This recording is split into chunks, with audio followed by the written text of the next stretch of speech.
Hello, welcome back to my channel. In today's video, I'm going to be dipping my toes in the water of dark academia. I'm so excited to be finally doing this video. It's one that I'll be honest with you, I've been putting off for quite a while until one book came to me upon a midnight clear and said, you're gonna want to read this book and you're going to want to make an entire video about it. And so instead of just making a dedicated vlog for that book, I decided to put together a whole dark academia reading vlog. So in this video, I'm going to be reading 5 different dark academia titles for varying different genres. And I'm excited to see if I actually like dark academia. I certainly love the aesthetic. I love dark tweeds, I love black, I love skulls, I love spooky, all kind of in that sort of like collegiate preppy vein. I think it's fun, but do I actually like the books that go along with the aesthetic? That is what we're going to be finding out today. So let me quick run you through the books that we're going to be reading, and then we can get into the vlog portion of this video. So first up, the book that really inspired me to make this video in the first place, or I guess reignited my excitement to make this video, is Ace of Spades. I am so excited to give this book a try. I feel like it's got everything that I would want in a story. I have heard that this is like dark academia meets Gossip Girl and Pretty Little Liars, which is everything that I want. So it is a YA title, and it is set at, I don't want to say a boarding school, but it's set in a kind of private academic type setting. They're high school aged kids and bad shit is afoot. I don't want to know much more than that, to be honest. I haven't read the full synopsis, but whenever I heard this book was coming out and I saw the reviews from my friends, I knew it was one that I was going to pick up. So I put it on hold for my library, and 10 weeks later I have gotten access and I'm going to be reading it. Next up, we have If We Were Villains by M.L. Rio. I feel like this is such a classic dark academia pick. From what I can tell, this is sort of like a literary thriller. It has, I guess, all of the good dark academia vibes. All of my friends seemed to have given this book 4 stars, so I have high hopes that this is going to be one that I enjoy as well. Next up is another recent release, A Lesson in Vengeance by Victoria Lee. And the only thing that I've really heard about this is that it is a sapphic dark academic tale set again in high school, and I mean, I don't need to know any more than that. I'm excited to dive into this one, and I want to say this one also might have like kind of a witchy vibe to it, which, I mean, spooky season, we're very ready for it. Next up, we have Bunny by Mona Awad. This is one, again, I feel like I've heard so much buzz about. I've had it on my shelves, I think since Kayla originally read this book, and I want to see if I like this sort of bizarre take and sort of surreal take on dark academia. This, again, is kind of a more literary one, I feel like, than a thriller, from what I can tell from the synopsis, and I am very interested to check it out. And then lastly, we have one that I do have a physical copy of in my hands that still has the dust jacket, and that is For Your Own Good by Samantha Downing. This is definitely more of a traditional thriller style story, but it is set at a, I think, private academy for, I don't want to say kids, but it is set in kind of like a darkly academic setting, and the protagonist in this story is a professor or a teacher, I guess, at this school. And from the synopsis, it seems like he might not be the teacher of the year that everyone thinks he is. So very, very interested to give this one a try. I've had great luck with Samantha Downing in the past, and hopefully this is another winner from her. So those are all of the books that I'm going to be reading for this video. To make it just a touch more interesting, I've also decided to be academic myself, and the benchmark for this video is whether or not I get an average rating on all of these books of 3.5 stars. That will let me know if I truly love dark academia, if this is something that I could see myself picking up in the future. I'm hoping that I can get a total score amongst all of these books of 17.5, which is an average rating of 3.5 for all of the books. If we can get to that benchmark of 17.5 points by the end of this video, I will know that I love dark academia. Without further ado, let's get into the vlog portion of this video and find out if dark academia is for me. Now, I'm hoping in the intro to this video I looked just fantastic and so much better than I do right now, but you know what? None of that really matters because I just started Ace of Spades. I'm 20% in and I'm really, really enjoying it. I feel like it might have been a mistake to pick up the book that I think I'm gonna like the most first, but I'm in a treat yourself kind of mood, and that's what I'm doing today. So I read this, or listened to this, I guess you could say, as I was gardening today in the cool fall air, and I just had such a fun time listening to all the delicious and juicy drama. I guess none of it was actually delicious and juicy, it was more so horrifying, but anyway. This story is about Chiamaka and Devon. They're both Black students in attendance at this primarily white private school, full of just a bunch of wealthy white people essentially, and they both have very different social standings. The only thing that's really tying these two together is that they are both senior prefects. This is not a surprise for Chiamaka because she has been a prefect the previous 2 years. She is kind of top dog at school. She is probably going to be valedictorian. Everybody kind of knows who she is, even if she doesn't have any really close friends. And she's just trying to keep her social standing this year. She is trying to, you know, really solidify her place in school history. She's trying to make her best guy friend fall for her, and she's trying to get into a really, really good university. Devon, on the other hand, is really surprised when he is gifted the spot of prefect. I don't know if he's really gifted did it, but he is one of the prefects for his senior year, and he's really, really surprised by this because he's always just been kind of a background character at this school, and he is dealing with kind of harder hitting issues than Chiamaka is. So he is gay, and he's been keeping this to himself, primarily because he knows that his mom will not be accepting of him, and he doesn't really want to burden her with this since she has made it her life's priority to ensure that he goes to a really good school, and then probably, I'm assuming, a very good university. So he doesn't want to let her down, and that's something that's kind of burdening him. And then on top of that, he just does not feel like he has a place at the school or any real friends to rely on besides one other guy. And so those are the two characters that we're following throughout the story. It's so interesting seeing how different their places are within this institution and getting to see how at the end of the day it doesn't really matter what their places are given the things that are going to happen to them. This story, I can tell, is going to heavily focus on really hard-hitting issues and racism specifically. We have both Devon and Chiamaka getting blackmailed throughout the course of the book. I haven't gotten that far in, so I don't know what the extent is, but it's in the synopsis, so it's not really spoiling anything to say that. But it's been pretty not great so far, and you can tell that this is really playing into stereotypes and really showing the cracks in the foundation of Chiamaka's like place, I guess you could say. Like, Devon is already in a place where he is not feeling like he belongs, and the blackmail that's happening to him is just furthering his feeling of otherness, whereas Chiamaka, whenever she's getting blackmailed, it just shows how precarious her situation is on the social ladder, and a lot of that has to do with the fact that she is Black and most of the people that she goes to school with are white. So it is really good so far. I feel like it's doing the perfect balance of both entertaining in terms of it being sort of like Pretty Little Liars, Gossip Girl-esque with the setting and with the witty, snappy dialogue, and then also really focusing on kind of harder hitting issues and focusing on things that we don't often see in academia or we don't see focused on often. I think that's a big critique of dark academia, is the fact that it tends to be really focused on whiteness and white privilege. And I think having this book set in academia was a really interesting choice, and I am enjoying it. I think it's a really good book. I'm not going to pretend like I know all of the critiques and ins and outs of dark academia. I certainly don't.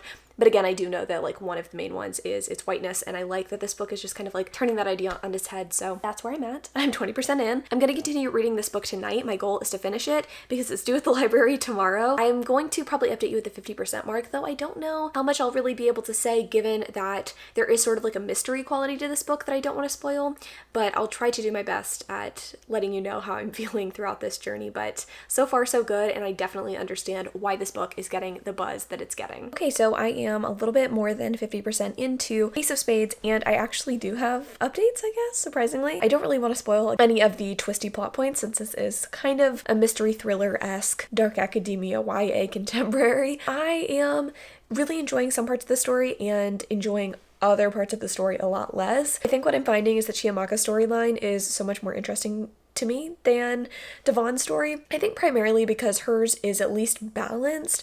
I feel like Devon just keeps taking hit after hit. It feels like there's nothing really positive going on in his life. I'm gonna be honest with you, I don't really love how many different love interests he's had in the story. Like, whether those have been in the actual story itself or have been talked about in passing, I just feel like everybody's kind of running together. There's a boy at school who he's friends with, but like not in a relationship with. There's a guy at school who he's hooked up with.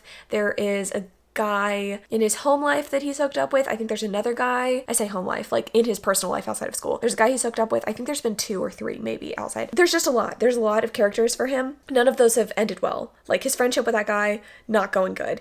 Any person that he's ever had any sort of like romantic entanglement with has not gone well either. And like, I'm not expecting him to have found the love of his life in high school or anything, but like, can this guy catch a break? Chiamaka, on the other hand, is like, she's a girl boss. Like, we love to see it. She's doing what she should be doing. She is completely over the shitty guy that she's been friends with, and now she's moving in on a lady. And I love that. I love that journey for her. Hell yeah. I like her story. And both of the characters are now working together to find out who is blackmailing both of them. I don't think I said, but the blackmailer is like anonymous. Obviously, we have no idea who it is. That's the mystery component of the story. And so yeah, that's kind of where we're at.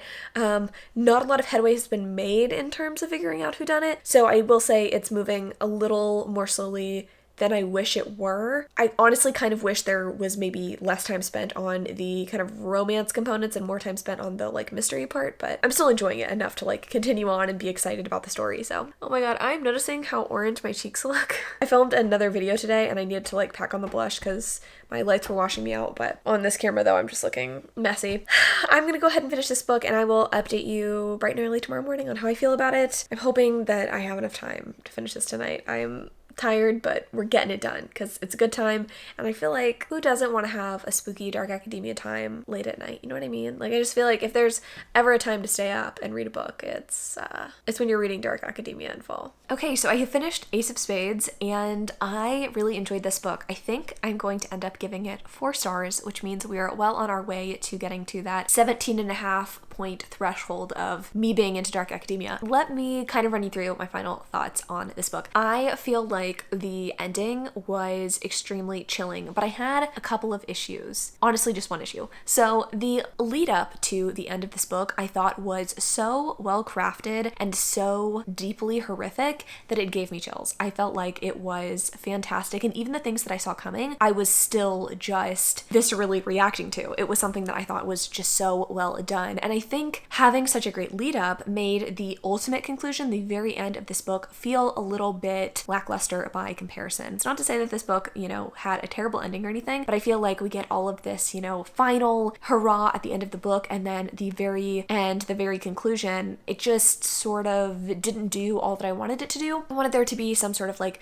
really strong takeaway message or really strong fuck you moment to the villains of the story. And while part of that happened, I just don't feel like it went all the way. I wanted it to go to the extremes since a lot of what happens leading up to it is very extreme. Ultimately, a really fantastic story. The only reason I'm giving it 4 stars again is that ending, and then also not being totally in love with Devon's storyline, which is something that I'm honestly fine with. I feel like I enjoyed the hell out of this book, and it's been a really long time since I've gotten such enjoyment out of a story, so I am happy to have read this one. But I've since started another book that I am desperate to talk about, so let's go ahead and talk about If We Were Villains by M.L. Rio. This story is about our main character, Oliver, and he is the most boring of the 7 characters that we get introduced to in this book. Oliver is going to this academy, I guess you could say. I cannot remember what they call it, conservatory. It is a kind of post-secondary, I want to say post-secondary, but I don't even know what the fuck that means. It's a post-high school sort of like program for people who are wanting to go into fine arts. It is not a traditional college degree, and you don't come away from this place with a degree. It's more like a certificate sort of program, but it is held in high esteem in kind of the arts world. So you go to this conservatory and then you come away with this certificate. I think it's called Delacour or something like that. Oliver's attending, it's a senior year, and he is attending this school with 6 of his best friends that he has made throughout his time here. I am loving the setting of this story, and I'm loving the setup of this story, but I don't know if I like it, if I'm being 100% honest. First of all, this is set up as sort of a murder mystery. We don't know who died, but we know that Oliver is in prison at the beginning of the story for potentially having murdered one of his friends. We don't really know who got murdered, but you know what? I already have an inkling of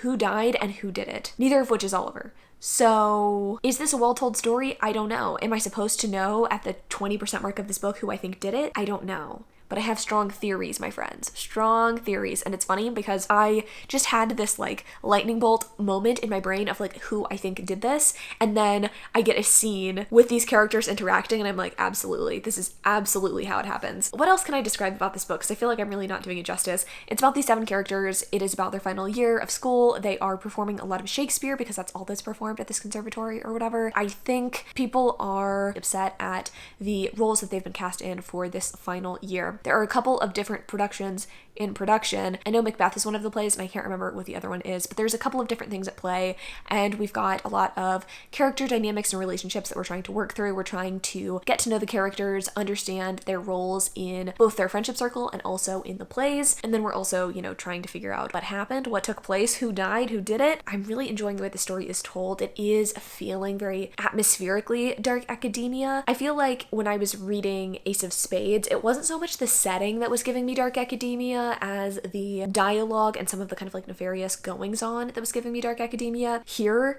I'm getting no dark plot vibes because the murder hasn't even happened yet, and I'm not really getting a lot in the way of plot being dark, but the setting is definitely dark, and I think Shakespeare just like playing into it is giving me dark academia vibes. Very, very good atmosphere, good voice by our writer, but is it doing things for me? I don't know. There's tension between the characters at this point, so I think we're going to get to a place where the story's maybe a little more exciting, but I'm not there yet. The story is just a little bit not unexciting. I don't know what else to say. Fuck. I'm not making sense. Literally the only reason that I was desperate to talk to you is because I think I knew who did it and I think I knew who died. And I will let you know if those theories were right coming up at some point. So I was wrong about who did it. I was also wrong about who died. I don't know if we're going to have any more reveals throughout the course of the book. I really have a feeling that one of these characters is going to die, even though they have not died yet. I could be completely wrong, but I just get this feeling from the way that they're described at the beginning of the book that like they were born to die, as Lana Del Rey says. I don't know how I'm feeling about this book.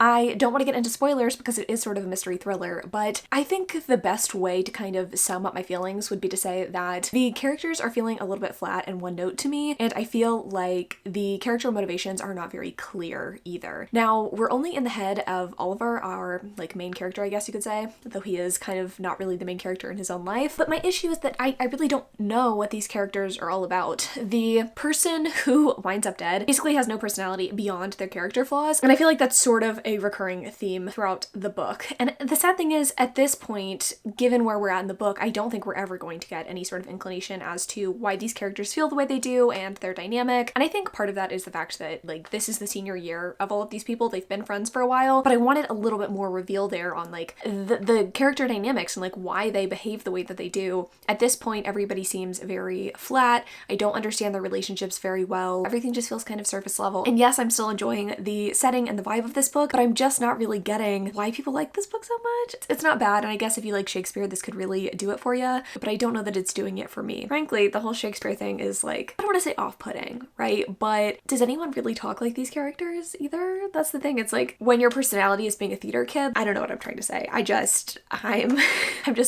ambivalent. I care enough, I guess, to continue on with the story and finish it, but I would be surprised if this gets more than 3 stars from me. I think a lot of people, from what I was seeing of the reviews, liked this book more once they got to the end, so maybe that'll be the case for me. Maybe something shocking will happen. I will say I was like maybe a little bit surprised at who died, but not really. Even though it wasn't who I thought would die, I wasn't really surprised. So that's where I'm at. I'm gonna finish up this book today, and then I will give you my final thoughts. I don't know. I still feel like even if I give this book 3 stars, we're still on track with 17.5, right? Because we got a 4th star, a 3 star, balances, 3.5, 17.5, math. So I did get the murderer and murderee victim? The murderer and victim confused. Not confused, but when I told you that I was like pretty sure I knew who died and who done it, I was correct, but like in the opposite regard. The person who I thought was going to murder the other person ended up dying by the hands of a person that I thought was going to die. So in that way, I feel like my prediction was like still pretty solid, and I'm honestly kind of surprised I was able to predict anything because I'm not normally good at that. That's like not my strong suit. Beyond that satisfaction of like kind of being correct, I just don't know that I liked this book. Atmosphere, 10 out of 10, awesome. I just didn't love the whole like quoting Shakespeare 24/7 thing, and I don't know that there was like a greater point to this book. And I'm not saying that I needed it to like tell me anything important or like give me a lesson, but dark academia shouldn't just be an aesthetic. Like there should be something else there. With Ace of Spades, we got something deeper and darker, which I appreciated. It added to the atmosphere of dark academia to have this kind of like dark and twisted plot line, but I don't feel like really anything more was there beyond just the aesthetic in this book. You know what I mean? I think if you were wanting just a truly purely aesthetic book that is a fairly enjoyable time to listen to or read physically, I guess if that is your desire, then I would say pick this book up. For me, like I feel like it was fine. I don't know that I will keep this on my shelves, and I'm gonna give it 3 stars. So we are on track to get to 17.5, which is going to be, again, my threshold of like whether or not I actually like dark academia. I think the only other thing that I would maybe point out about this book is that, I guess there's 2 things. First of all, I don't like the ending very much of this book. The like very ending where it's like kind of up in the air about one certain thing. Don't love that. And then I also don't know that I like the way that sexuality was handled in this book. There is definitely this like queer atmosphere going on, and you definitely have a couple of characters who you think are like gay or bisexual, and it's never stated on page the sexualities of any of the characters. And we could debate, right, on like whether or not that's a good thing or not. I know that, you know, not everyone identifies with the label, and like I'm not saying that these characters had to like say, you know, I am this, but you would expect at least one person to like say, oh, I am gay or bisexual or what have you. I don't think it was a necessary thing. Like I get what the author was trying to do. I just wish that sexuality would have been handled a touch differently. That's about it. That's all I have to say about the book. I have no idea what I'm gonna read next. Frankly, I'm gonna be putting this video aside for a week or 2. So I have no idea what I'll pick up next. I feel like maybe Bunny might be a fun one to start in on next, but we'll see if anything else gets off of hold for my library before then. Oh my god, I am 25% into For Your Own Good by Samantha Downing. I ended up getting this one off of hold from my library before I was able to start Bunny, which is for the best. I actually did read the first couple of pages of Bunny, and I think that's a little bit too dense for me right now. Oh my god though, I don't have the words to express how this book is making me feel. For Your Own Good by Samantha Downing.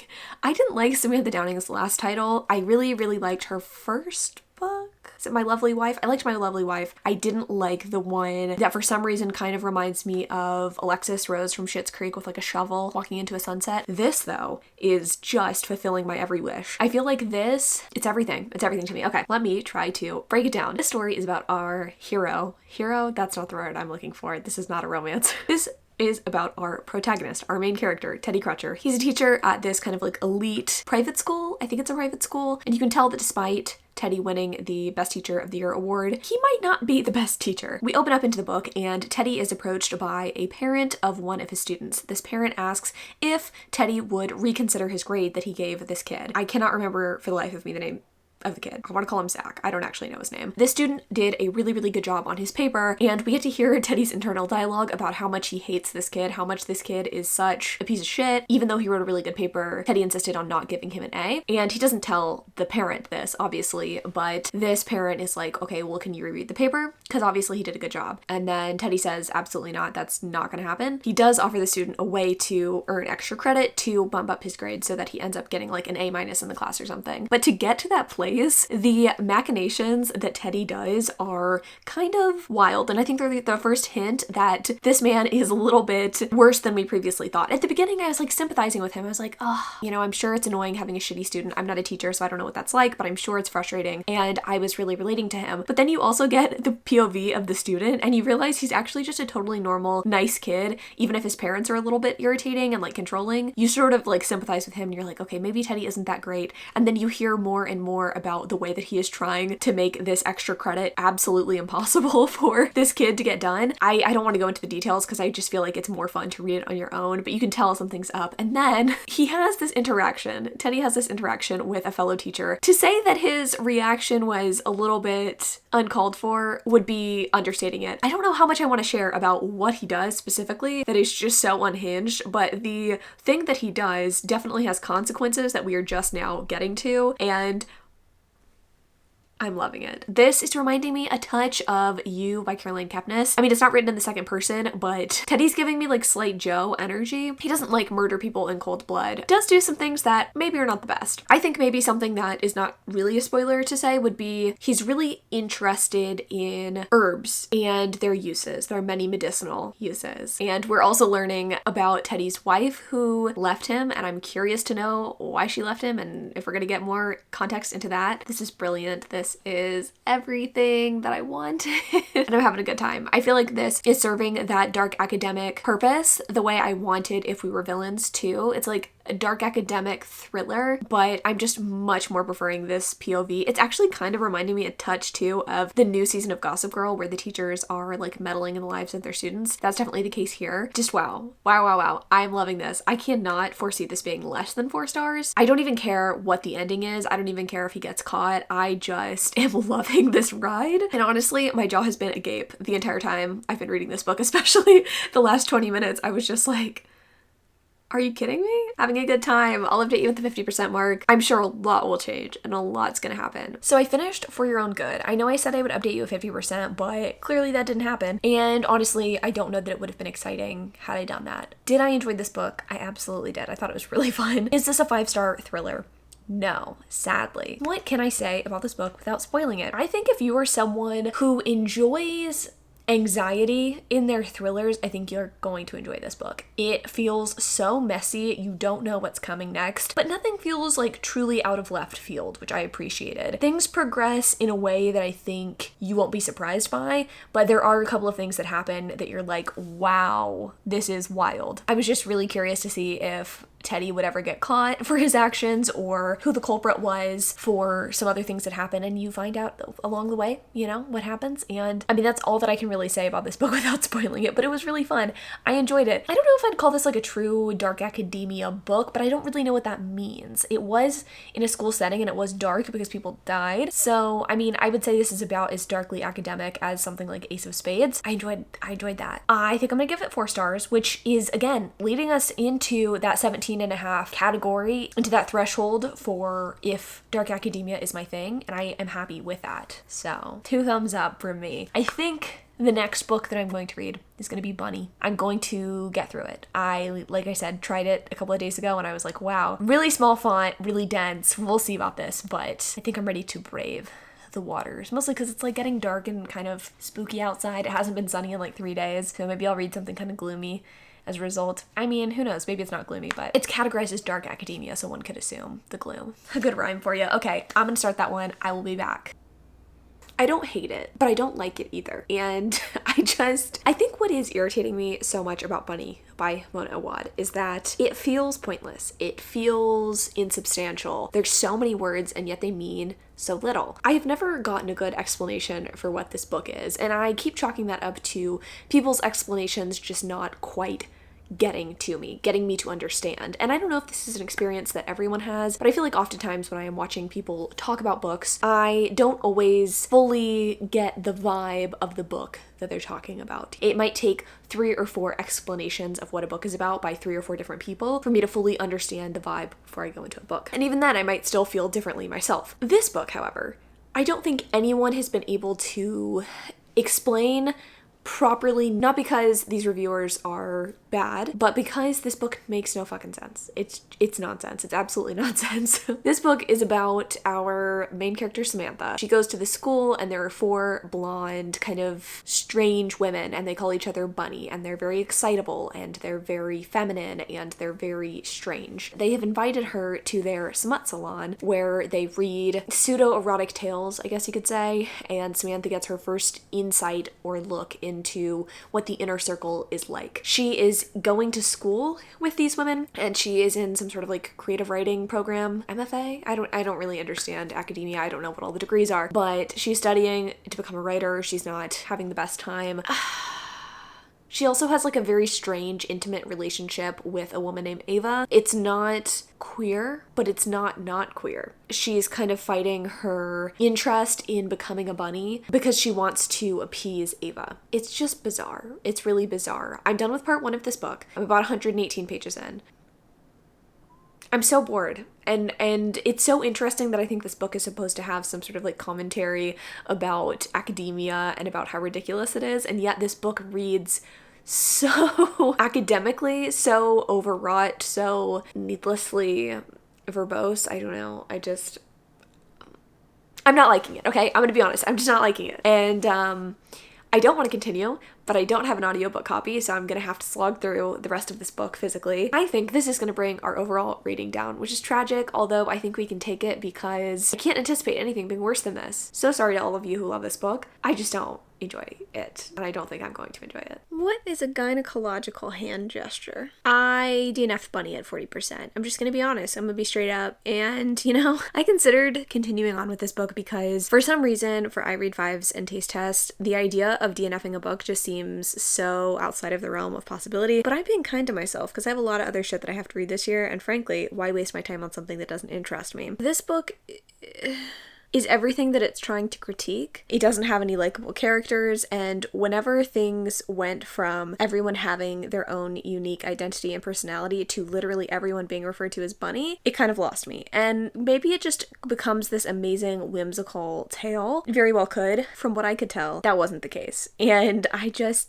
didn't really care. I'm gonna put a spoiler warning right here so I can kind of tell you what happened in case you're curious about this book, because I think that could be helpful for some readers, maybe? I don't know. Okay, spoilers. We find out that the bunnies, I don't know if this is all that they're doing, but it's definitely the most interesting thing, I guess, collect bunnies from campus and chop them up, do some sort of like spells, witchcraft, I don't know exactly what the mechanism is, to create creations. So like boys, men, whatever you want to call them, who are their perfect specimen. They haven't quite gotten it right yet, so they continue to murder bunnies so they can create the perfect man. And like, that sounds fun. It's giving me sort of like 80s weird science energy, but more chaotic. It just wasn't good. I mean, it's just not good. I didn't enjoy it. And I'm not saying that it won't be good for you. It just was not good for me. I don't know where this leaves us in terms of rating. I think had I continued this book, it would have been either a 1 or a 2-star read. And that is why I'm personally DNFing this book. So I think I'm going to count it as a 2-star read for the purposes of this exercise. And I feel like that is a suitable place to leave it. I'm done talking about this book and like wasting time on it. Let's move on to A Lesson in Vengeance by Victoria Lee, which I have started and I am quite enjoying. I would say I'm about 30% into this book, and it is about our protagonist Felicity. She has attended this school that has an interesting storied history and past. All we know at the beginning is that she's returning after some bad shit went down whenever she previously attended the school. I think she might have been a junior or something when she attended. She left for about a year, and now she's back to graduate, finish out her senior year. A lot of interesting stuff is at play. The history of the school is that there were 5 women, I believe, that attended, and they were all accused of witchcraft and all ended up dead in some way, but they also probably had part in the death of someone else before they died, clearly. I mean, they're not like killing people in the afterlife, although, you know, not outside of the realm of possibility. I don't know if this is going to lean into any sort of, you know, supernatural element. Felicity's best friend slash girlfriend died. That's one of the things that we know that happened whenever Felicity was previously attending the school. We just don't know how it happened and what part she played in it. We do know, however, that she has been practicing some sorts of witchcraft maybe, or believes in it, maybe perhaps more than the other people at her school. We're slowly starting to unravel the past and like what's happened, and also getting more of the history of the 5 witches. We're also introduced to a new character, and I'm listening to it on audio and I'm not sure if the character's name is Ellis or Alice, but regardless, this character is giving me very much like 30-year-old woman vibes. She smokes cigarettes and she's won a Pulitzer Prize, I want to say. She's like this renowned writer, and she is at this school to, I think, specifically write about the witches. All of the people at this school,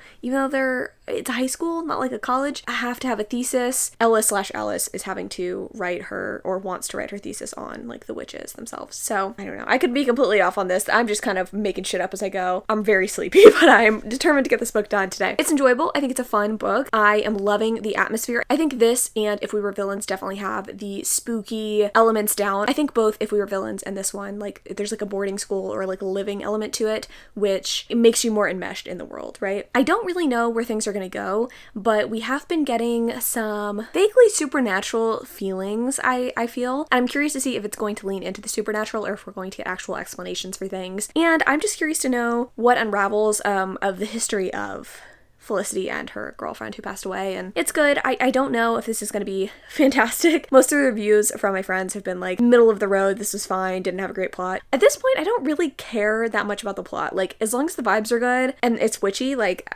I'm happy. I'm gonna keep reading. I'll update you at probably about 50%. Pardon the angle, I am way too tired to sit up to talk about this book, but I'm 50% into A Lesson in Vengeance by Victoria Lee, and I'm enjoying it, I think. It is Ellis, I looked it up on Goodreads. Ellis and Felicity have teamed up to figure out how the 5 women / witches passed away. I feel like passed away is a very polite way of saying like brutally murdered. That's fun, I guess. They're kind of like forming their own little coven. Like they're little, I say little covens. They're covens on the campus anyway that are more like secret society-esque that function already. Felicity was a part of one of those when she was at the school like a year or 2 ago. This is not one of those. They're forming their own coven to have girl power and also to help, again, like figure out what happened to these women. Cannot remember exactly the purpose behind it, although I do think it's fun and I don't really care what the purpose is. And we did end up learning how Felicity's girlfriend died, which is sad and tragic or whatever, but there's a lot of sort of like, I don't want to say unreliable narration going on, but there is some like funky mind stuff that's happening, and I feel like it's done pretty well, so I'm enjoying that. I just don't have any like strong thoughts about this book, so I'm just trying to tell you all the things that are happening. Yeah, that's where I'm at. I'm so fucking tired. So I think what I'm gonna do is maybe attempt to listen to the rest of this audiobook and then update you tomorrow morning, which is like, I need to stop doing that. I need to stop finishing videos the day that I'm posting them, but at least I'm finishing them, right? Okay, I'll be back tomorrow morning. I just feel like a semi-erotic faux strangling scene is better suited for adult fiction. I finished A Lesson in Vengeance last night and I thought we could talk about it. I enjoyed this book. I thought it was fun. I thought it was fresh, if unoriginal. I don't want to say unoriginal. It just didn't do anything particularly bold or different. I don't want to spoil the twist in this book, but there definitely is a twist. I think really my issue with books like this, right? You need to pick whether your story is going to be supernatural or whether it is not going to be supernatural. I think a lot of people disagree with me and say that, oh, that's part of the fun, is like guessing whether the book is going to be spooky. I don't like that. I find it unsatisfying when typically the book ends up being not like that. Like it tends to just end up being, oh, there's a normal explanation for all of this supernatural shit. It doesn't usually work. It's not fun. I want there to be ghosts and shit. That would be much more exciting to me. And I definitely ran into that issue in this book. I don't think it's that much of a spoiler to say that a lot of the stuff that happens, like, it has a real explanation, and I say that. We're not actually given much explanation as to the events of the book and as to what has happened, and I think that's another reason why this didn't 100% work for me. It had this really amazing setup and you want to know what happens to these girls, and as the book continues, you are, they're trying to puzzle through how there could be a real world explanation for these potentially supernatural reasons why these girls died, and nothing ever really gets resolved, and I just found that unsatisfying, and it wasn't in a open-ended sort of way. It was just like the author didn't really fully flesh out the story, so that was pretty frustrating to me. On top of that, I feel like I agree with a lot of reviewers in that I think this book should have been an adult novel. I feel like it could have gone even farther into some of the scarier elements of the book. I feel like this could have been retooled just a touch to be more thriller. I mean, there definitely were thrilling elements to the book, but I feel like it should have just gone all the way there. Yeah, I don't know. I just feel like this was a little disappointing for what it was. It was good, but it wasn't great. It's something that I could maybe see myself picking up again in the fall. I keep telling myself that because I have the audiobook. I own the audiobook now, so maybe I'll reread it at some point. But anyway, that's my thoughts on this book. I saved the rating part till the end because this is like the do or die moment, whether we figure out if I am truly a dark academia fan or not. And I think we can all